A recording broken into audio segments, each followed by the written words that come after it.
인생에 대해 제가 최근에 발견한 흥미로운 정의가 하나 있습니다. 그 정의는 바로 인생이란 마치 기차가 달리는 두 레일과 같다는 정의입니다. 하나는 좋은 일이라는 레일, 그리고 또 다른 하나는 나쁜 일이라는 레일 위를 기차가 그 두 레일을 동시에 달리는 것이 우리 인생과 같다라는 한 철학자의 정의였습니다. 이 이야기는 우리의 삶에는 늘 좋은 일과 나쁜 일이 마치 기차가 두 레일을 동시에 지나가듯이 나쁜 일과 좋은 일이 동시에 벌어지든지 아니면 번갈아 가면서 우리의 인생에 벌어지고 있는 것이 어쩌면 우리의 인생을 가만히 돌아보았을 때 우리가 발견할 수 있는 지점인 것 같습니다. 항상 좋은 일만 벌어지는 것도 아니고 항상 나쁜 일만 벌어지는 것도 아닙니다.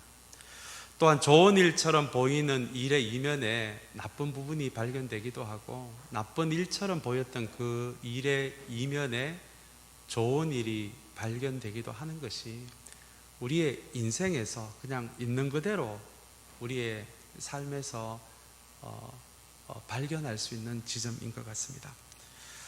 그렇다면 여러분, 우리는 이런 상황에서 어떻게 감사를 할 수 있을까요? 좋은 일과 나쁜 일이 번갈아가며 나타나면 우리 좋은 일에만 감사를 하면 되겠습니까? 혹은 좋은 일이 생길 때까지, 나쁜 일이 다 지나가고 좋은 일이 생길 때까지 그렇게 기다리면 될까요?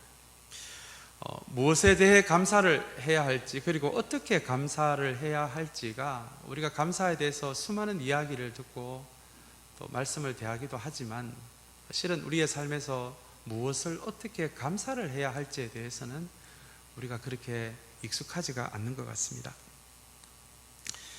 아마 세잎 클로버와 네잎 클로버에 대한 이야기 여러분 많이 들어보셨을 것 같습니다. 네잎 클로버는 일종의 세잎 클로버의 그 유전적인 변종입니다. 확률로 따지자면 약 10,000분의 1로 네잎 클로버 같은 변종이 생긴다고 합니다. 그래서 이 네잎 클로버는 어떻게 하다 보니까 행운이라는 의미를 가지게 되었습니다. 그에 반해 세잎 클로버는 지천에 깔려 있다라는 말을 하듯이 흔하게 발견할 수 있는 것이 이 세잎 클로버이고요. 그리고 또 토끼가 너무 좋아해서 토끼풀이라고도 불리는 것이 이 세잎 클로버입니다. 근데 이 세잎 클로버 잎 하나하나에 그런 의미가 있던데요. 물론 이 의미가 우리가 이렇게 살아가면서 이렇게 사회적으로 그렇게 만들어진 의미겠지만, 이 세잎 클로버 잎 하나하나에 의미가 있는데 희망, 믿음, 사랑이라는 의미가 이 세잎 클로버 가운데 있다고 합니다. 그래서 이 모든 의미들이 합쳐져서 행복이라는 이 꽃말을 가지게 된 것이 이 세잎 클로버입니다. 이것은 여러분 무슨 의미일까요? 진정한 행복은 10,000분의 1로 발견되는 이 행운에게서 오는 것이 아니라 어쩌면 일상에서 서로 신뢰하고 서로 믿어주고 서로 사랑하고 서로 의지하는 가운데서 진정한 행복이 온다라고 하는 것이 이 세잎 클로버가 가지고 있는 의미가 아닌가 생각해 봅니다. 그러나 여러분, 대부분의 사람들은 행운이 우리에게 진짜 행복을 가져다 준다라고 믿습니다.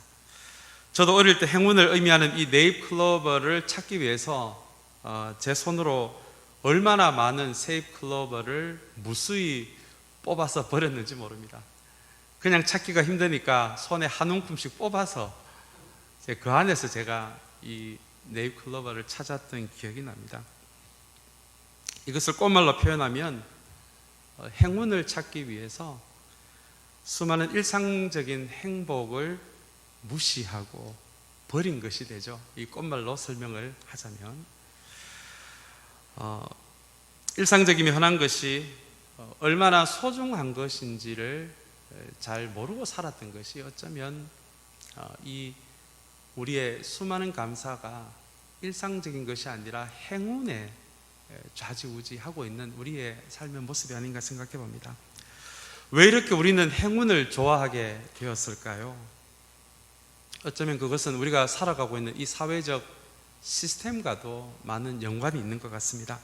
우리가 살아가는 사회 시스템은 자본주의이고요. 이 자본주의의 최고의 가치는 돈과 힘입니다.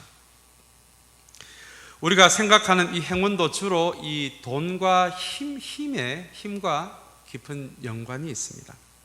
그러다 보니 감사에 관한 우리의 감수성이 일상적인 것보다도 이 돈과 힘에 관련한 행운이 우리에게 닥쳐야 우리의 마음에서 감사가 터져 나오는 그런 역량 안에서 살아가고 있는 것이 또한 어쩌면 우리가 이 시대에 겪고 있는 우리의 감사에 대한 감수성이 아닌가 생각해 봅니다. 코로나 바이러스를 겪으면서 많은 분들이 공통적으로 이야기하는 것 중에 하나가 흔하디 흔한 일상이 이렇게 소중한지 몰랐다라는 고백입니다. 막상 이렇게 일상을 뺏기고 나니까 우리가 세입 클로버처럼 그렇게 흔하게 생각했던 일상이 얼마나 소중하고 감사했는 것인지를 우리는 지금 배우고 있습니다. 오늘 우리가 함께 은혜를 나눌 말씀이 이 골로새서인데요. 이 골로새서는 골로새라는 도시에 보낸 바울의 편지라는 의미입니다. 골로새 교회는 지금 터키에 위치해 있고요. 이 골로새라는 도시의 이 이름의 의미는 거대하다라는 그런 의미를 가지고 있는 뜻이 이 골로새라는 단어의 의미입니다. 이 골로새 교회는 바울이 세운 교회는 아니었습니다. 많은 신약학자들은 오늘 본문 7절에 나오는 에바브로라는 사람이 골로새 사람들에게 복음을 전하게 되므로 그곳에서 공동체가 시작된 것이 골로새 교회로 그렇게 받아들이고 있습니다. 그렇게 추정을 하고 있습니다. 그리고 우리가 신약 성경 가운데서 빌레몬서 아마 여러분 기억하실 것 같은데요. 이 빌레몬이 바로 이 골로새 교회의 리더 중에 한 명이었습니다. 골로새 보내진 교회에 보낸 이 바울의 편지가 골로새서인데요. 오늘 특별히 이 감사의 달에 이 골로새서의 말씀을 통해서 우리 바울이 가르친 감사에 대한 시리즈 설교 두 번째 시간을 우리 함께 함께 은혜를 나누기를 원하는데요. 특별히 이 골로새서에서 바울이 이야기하고 있는 중요한 주제 중에 하나가 바로 이 감사이기 때문에 그렇습니다. 어떻게 보면 우리가 가지고 있는 세상적인 기준으로는 별로 한 해를 돌아봤을 때 감사할 것이 없는 이 코로나 바이러스의 팬데믹 기간을 우리가 보내고 있는데요. 다시 한번 이 11월 감사의 달에 바울이 이야기하는 감사, 성경이 이야기하는 감사, 어쩌면 우리가 잊고 살아왔을지도 모르는 감사에 대해서 오늘 이 시간을 통해서 함께 은혜를 나누기를 원합니다. 먼저 우리가 골로새서에 대해서 한 가지 기억할 것은 이 골로새서는 옥중서신이라는 것입니다. 바울의 선교 후반기에 약 2년 동안 로마에 있는 감옥에 갇히게 된 그 기록이 우리 사도행전 28장에 나오는데요. 그 감옥에서 쓴 편지가 바로 이 골로새서입니다. 옥중서신이라고는 하지만 그때 당시 바울의 재판을 아직 받지 않았기 때문에 자택에 감금된 상태로 2년 동안 보내게 되는데요. 찾아오는 손님은 맞이할 수가 있었지만 외출은 되지 않는 이 자택 감금이 마치 감옥과 같다라고 해서 이때 쓴 이 골로새서를 옥중서신이라고 우리는 그렇게 부르고 있습니다. 그런데 여러분, 이 옥중서신이라는 말이 오늘 바울이 이야기하고자 하는 이 감사에 대해서 중요한 한 부분을 말해주고 있는데요.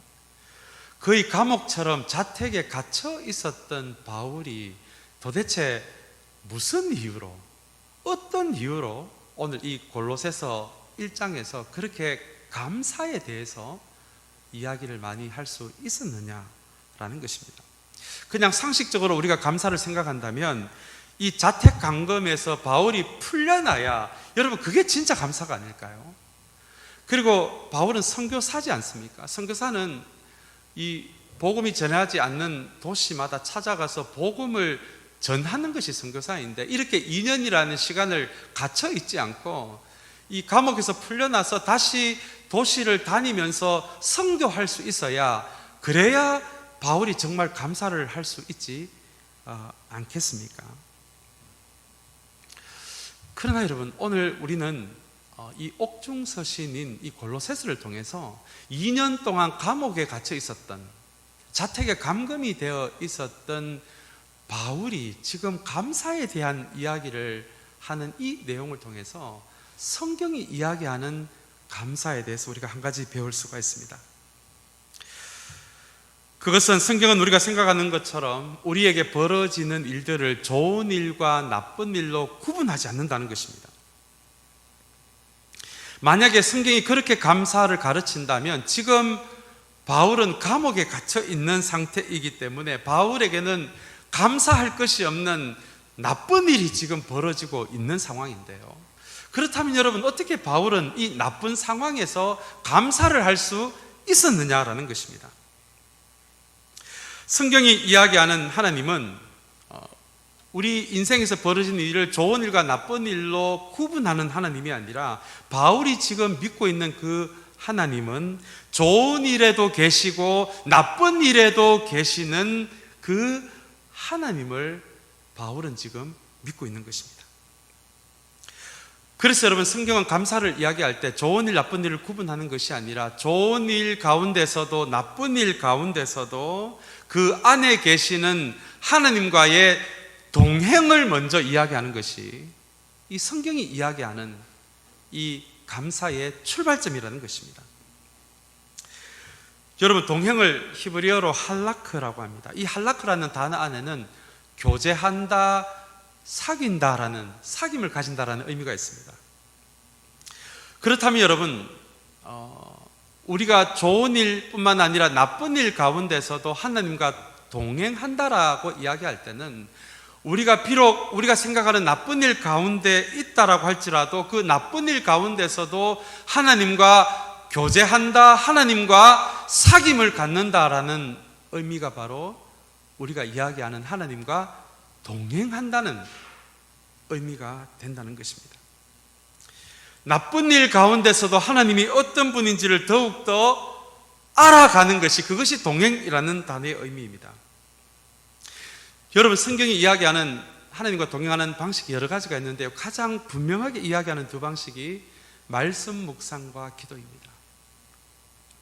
우리의 인생이 어떤 나쁜 일 가운데 있을 때, 위기 가운데 있을 때, 성경이 이야기하는 이 하나님의 말씀은 곧 하나님과 같기 때문에, 마치 이도한 목사가 말하는 것이 동급인 것처럼 성경이 가지고 있는 이 말씀에 대한 중요한 정의 가운데 하나가, 하나님의 말씀과 이것을 말씀하시는 하나님은 같은 분이라는, 그래서 하나님 말씀을 묵상하는 것은 곧 하나님과의 만남이라는 것이 유대인들이 가지고 있는 하나님 말씀에 대한 이해거든요.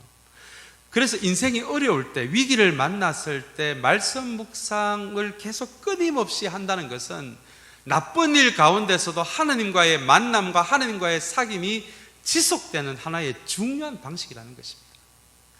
또한 사귐으로서의 기도도 마찬가지입니다.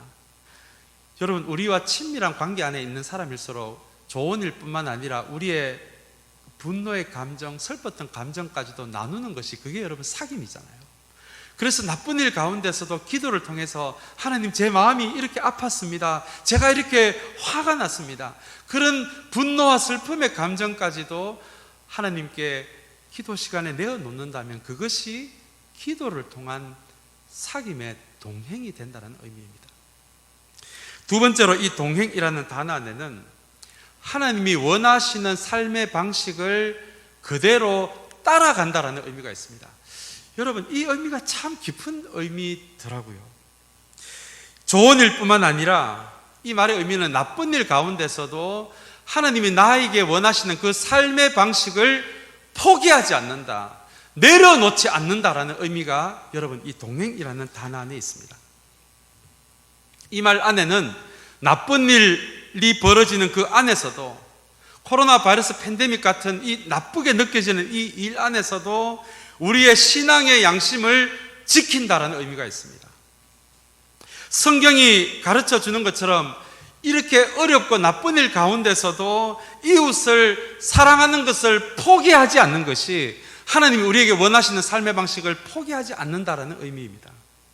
나쁜 일 가운데서도 공동체가 서로의 짐을 함께 져주는 삶을 포기하지 않는 것, 나쁜 일 가운데서도 더 고통스러운 사람들에게 대한 나눔을 포기하지 않는 것. 여러분, 이것이 성경이 이야기하는 동행이라는 말씀의 정확한 의미입니다. 그리고 성경은 바로 이 동행이 좋은 일, 나쁜 일이 아니라 나쁜 일 가운데에서도 하나님과의 동행을 선택하는 이 삶의 방식이 우리가 알지 못하는 감사를 만들어내는 그 원천과 같은 그 감사라는 열쇠를 여는 키 같은 것이 바로 이 동행이라는 것을 이 옥중 서신이 우리에게 말해주고 있는 감사의 방식입니다. 사랑하는 여러분, 우리는 어쩌면 8개월이 넘는 코로나 바이러스 팬데믹이라는 나쁜 일을, 우리의 기준으로 나쁜 일을 겪고 있습니다. 이제 앞으로 겨울 기간에는 아마 더 심한 그런 팬데믹을 우리가 겪게 될지도 모르겠습니다. 그러나 여러분, 이 기간 동안에 우리에게 나쁘게 보이는 이 코로나 바이러스 팬데믹 기간 가운데서도 하나님과 동행하게 되는 저와 여러분들이 되시기를 주님의 이름으로 축복합니다. 그리고 이 모든 것이 지나간 후에 하나님과의 동행의 기억들을, 동행의 경험들을 감사로 함께 나눌 수 있는 그런 우리 토렌스 참사랑 교회가 되시기를 다시 한번 주님의 이름으로 축복합니다. 오늘 우리가 읽은 본문은 우리는 여러분을 위하여 기도할 때에 항상 우리 주 예수 그리스도의 하나님 아버지께 감사를 드립니다라는 말씀으로 시작이 됩니다. 여기 나오는 이 여러분은 바로 이 골로새 교회 공동체를 의미합니다. 우리가 읽은 이 3절은 바울이 지금 로마의 감옥에 갇혀 있는 상황에서도 이 골로새 교회를 위해서 계속 기도했다라는 의미가 되고요. 그리고 이 3절의 말씀에 의하면 기도할 때에, 기도할 때마다 계속 이 공동체에 대한 감사가 바울의 안에서 이렇게 터져 나왔다는 의미가 됩니다. 이 말씀은 두 가지 측면에서 저에게 참 인상적으로 다가왔습니다. 하나는 도대체 골로새 교회가 어떤 공동체였기에 지금 감옥에 갇혀 있는 바울이 직접 세운 교회도 아닌데 이 교회에 대해서 기도를 할 때마다 바울에게서 감사가 터져 나왔느냐라는 것이고요. 두 번째는 바울의 이 감사의 내용 안에 이 교회 공동체가 자리 잡고 있다는 것이 저에게 참 인상적으로 다가왔습니다. 어쩌면 우리는 우리의 개인적인 것으로 인한 감사에 익숙하지 않습니까? 물론 하나님께서 우리 개인의 인생에도 역사하시고 우리의 생업에도 역사하셔서 하나님의 은혜를 경험할 때마다 우리의 개인적인 일로도 감사를 할 수 있는 것이 우리가 성경을 통해서 배우는 감사인데요. 그러나 바울은 여기에서 한 걸음 더 나아가서 지금 자기는 감옥에 갇혀 있는 상황인데 자기는 어떻게 보면은 이 갇혀 있는 강금의 상황에서 이 골로새 교회를 기도할 때마다 하나님께 너무 감사하다는 거예요. 감사하다. 그래서 어쩌면 오늘 이 바울이 우리에게 가르쳐 주는 이 감사가 개인적인 것을 포함해서 더 한 걸음 나아가서 어쩌면 우리에게 주신 이 공동체가 코로나 바이러스라는 이 팬데믹이라는 이 긴 시간, 이 어려운 시간 가운데서도 어쩌면 오늘 본문을 통해서 우리 교회 공동체에 대해서도 우리의 정말 우리의 영적인 눈들이 열려져서 감사할 거리를 찾을 수 있다라면 골로새 교회를 생각할 때 그 마음에서 감사가 터져 나온 바울처럼 어쩌면 이 감사할 것이 별로 보이지 않는 이 코로나 바이러스 팬데믹 가운데서도 우리 공동체 안에서도 감사할 거리를 찾을 수 있다라면 그것이 오늘 바울이 오늘 본문을 통해서 우리에게 가르쳐주는 감사의 방식입니다. 그 감사의 이유가 4절, 5절, 6절에 나옵니다. 4절에서 6절의 말씀을 정리하면 이런 내용인데요. 먼저 이 바울은 골로새 교회가 복음을 통해 하나님의 은혜를 알게 된 것에 대해서 바울은 감사하다라고 이야기를 합니다. 여러분, 다른 종교에 나오는 신화에도 그 신이 인간을 만들고 또 세상을 만들고 그리고 기적을 일으키는 이야기가 나온다는 것을 여러분 알고 계십니까? 다른 종교의 신화에도 우리 성경에 나오는 비슷한 이야기들이 나오더라고요. 제가 그걸 좀 읽어보니까.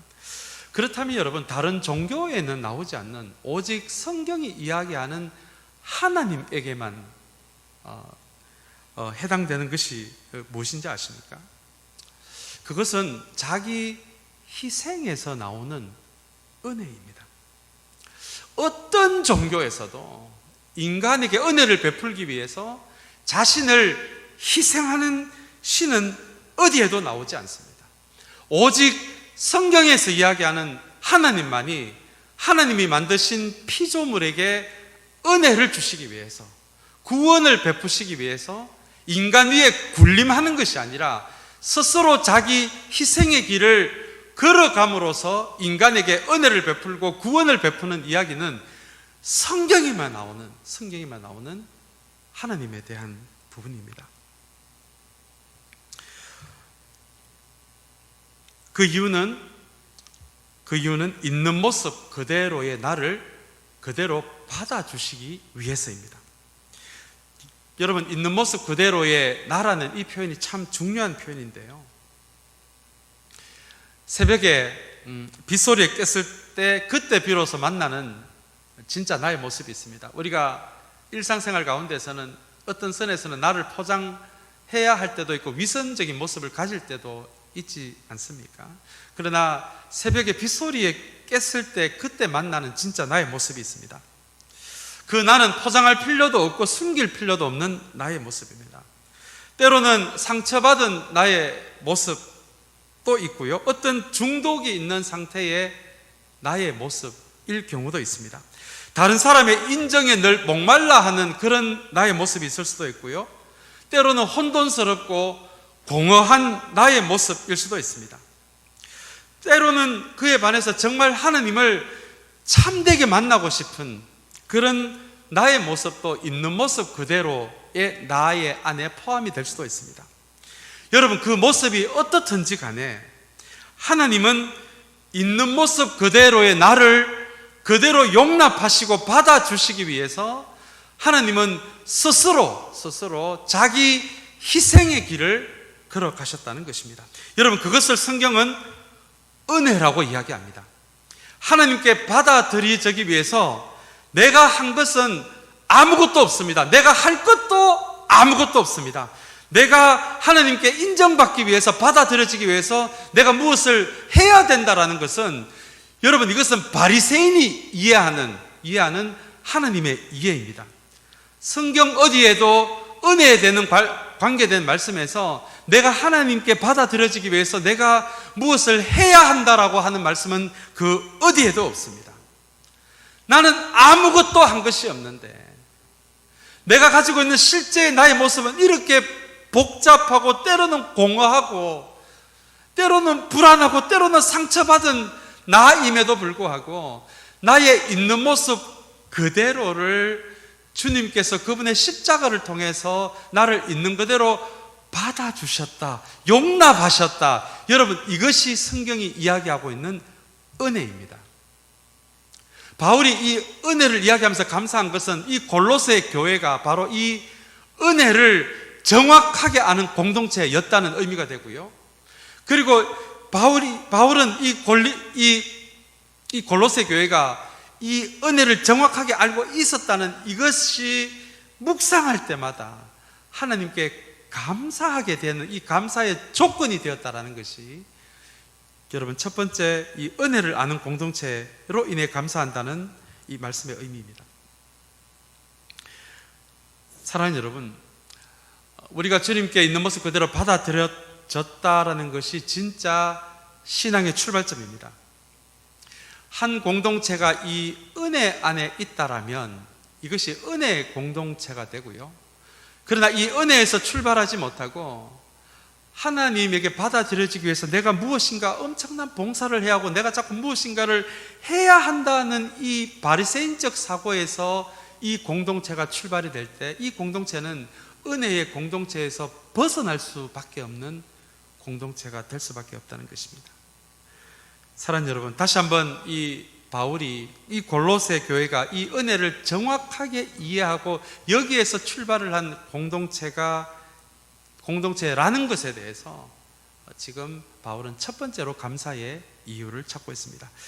그리고 바울이 골로새 교회에 대해 감사를 하고 있는 두 번째 이유는 이 골로새 교회가 이 은혜의 복음으로 인해 실제로 삶이 변해가고 있다는 것입니다. 이것이 6절이 이야기하고 있는 열매를 맺는다라는 이 말씀의 의미입니다. 하나님과 포장되고 위선적인 나가 만나는 것이 아니라 나의 있는 모습 그대로가 하나님을 만나니까 그 은혜가 나의 삶을 변화시키기를 시작하더라는 것입니다. 이것이 은혜가 가진 생명력입니다. 이 은혜가 가진 생명력은 하나님을 기쁘시게 하기 위해서 내가 무엇인가를 해야 한다라는 사고에서는 결코 움직이지 않는 생명력입니다. 나는 아무것도 하지 않았음에도 불구하고 하나님이 나를 있는 그대로 받으셨다라는 은혜 가운데 있을 때 이 은혜의 생명력이 움직이기 시작해서 실제 나의 삶을 변화되게 하더라. 그리고 이 골로새 교회가 그렇게 은혜로 인해서 실제로 그 삶이 변해가는 일이 지금 벌어지고 있다는 것에 대해서 감사하고 있는 것이 바울의 두 번째 감사의 이유였습니다. 그리고 바울이 세 번째로 그리고 마지막으로 이 골로새 교회에 감사하게 된 이유는 이 교회가 믿음이 무엇인지, 소망이 무엇인지, 사랑이 무엇인지 정확하게 이해하고 배워가고 있는 공동체이기 때문에 하나님께 감사하는 모습이 오늘 본문에 나옵니다.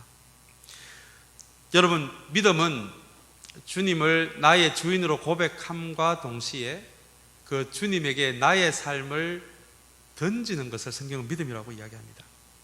그리고 성경이 이야기하는 소망은 끝을 생각하면서 현재 나의 삶을 가꾸어 나가고 인내하며 참아 나가는 것을 의미합니다. 내 인생의 최종 판단자는 사람이 아니고 하나님이심을 확신하면서 지금 나의 삶을 가꾸어 나가고 인내하며 기다리는 것을 성경은 소망이라고 이야기합니다. 마지막으로 사랑은 타인을 대하는 방식입니다. 바울은 이 사랑에 대해서 고린도 13장에서 아주 굉장히 잘 풀어서 설명을 했는데요.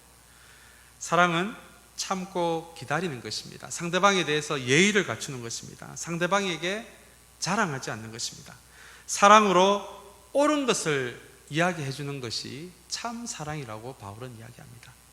그렇게 이 골로새 교회는 믿음과 소망과 사랑 가운데서 그렇게 점점 하나님을 알아가고 자라고 있는 그 모습에 대해서 바울은 3절, 4절, 5절 가운데서 감사하고 있는 것입니다. 그리고 9절에서 12절까지 말씀은 이 말씀을 다시 풀어서 기도로 바꾸어 하나님께 기도하는, 이 골로새 교회를 위해서 기도하는 또 본문이 이어집니다. 사랑하는 여러분, 이제 말씀을 맺고자 합니다. 이 팬데믹의 상황에서 우리는 감사의 달인 10일을 맞이했습니다. 감사가 행운에서 나오는 것이라면 정말 우리는 재수 없는 2020년 이 한 해를 보내고 있는 것인데요. 그렇게 생각하면은 감사할 것도 별로 찾아볼 수 없는 것이 우리 2020년이 아닌가 생각해 봅니다. 그러나 오늘 이 바울의 감사의 모습을 보면서 바울은 감옥에 갇혀 있는 상황에서도 이 골로새 교회에 대한 감사가 터져 나오는 이 내용들을 바라보면서 여러분, 우리의 감사가 우리의 개인의 수준을 포함해서 그것을 또한 넘어서서 하나님께서 우리에게 은혜 가운데서 주신 이 참사랑, 토렌 참사랑 교회로 우리의 감사가 확장이 되는 그런 은혜가 우리에게 있게 되기를 주님의 이름으로 축원합니다. 어쩌면 바울에게 이 공동체가 소중했던 것은 우리의 신앙이 주님을 나의 주님으로 고백하는 그 순간은 하나님과 나의 1대1의 관계에서 결정이 되는 거지만 가우리의 신앙의 성숙과 성장과 그리고 서로 다른 사람들이 모여서 주님을 머리로 하나가 되어가는 것을 통해서 세상이 하나님을 발견할 수 있도록 그렇게 예수 그리스도를 주님으로 고백하는 사람들을 하나님이 모아주신 곳이 바로 이 교회거든요. 그래서 바울에게는 한 사람이 주님을 나의 주님으로 고백하는 그 은혜의 순간도 너무 소중하지만 바울에게 그것을 넘어서서 그것을 아는 사람들이 모여인 주님의 이름으로 모인 주님의 몸을 이루는 이 공동체도 바울에게 너무나 소중했거든요. 여러분, 우리 인생에서 경험할 수 있는 최고의 복 중에 하나가 뭔지 아십니까? 저는 그것을 우리 인생에서 정말 우리에게 주시는 하나님의 큰 복 중에 하나가 정말 영적으로 건강한 사랑의 공동체를 만나는 것입니다. 그 공동체를 만들어가는 것입니다. 왜냐하면 우리는 그 공동체 안에 있을 때 가장 하나님이 원하시는 한 사람이 될 수 있기 때문입니다. 우리는 공동체 안에 있을 때 비로소 우리의 신앙이 성숙될 수가 있기 때문입니다. 우리는 이 공동체 안에서 하나가 되어갈 때 비로소 세상에 대해서 하나님이 누구신지를 보여줄 수가 있습니다. 바울에게 공동체는 그런 의미였습니다.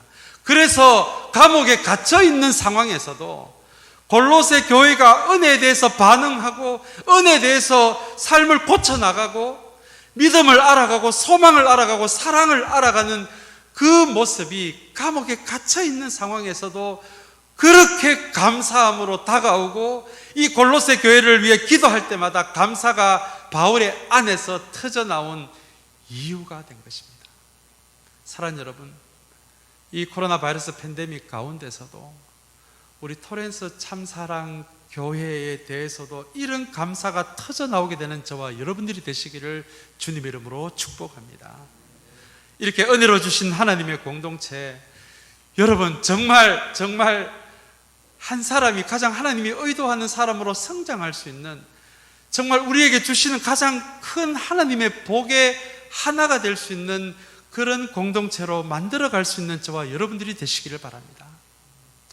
그래서 우리에게 주시는 많은 감사의 이유가 있지만 우리의 기도할 때마다 바울처럼 우리 토렌스 참사랑 교회를 기도할 때마다 우리가 은혜를 알아가고 우리가 세상적으로 잘 되는 것도 중요하지만 우리가 은혜를 알아가고 믿음을 알아가고 소망을 알아가고 사랑을 실천해 나가고 그런 우리의 공동체가 그렇게 조금씩 자라나는 그 모습이 우리에게 진정한 감사의 이유가 될 수 있게 되기를 주님의 이름으로 축복합니다. 여러분, 이것이 바울이 우리에게 가르쳐주는 새로운 감사의 방식입니다.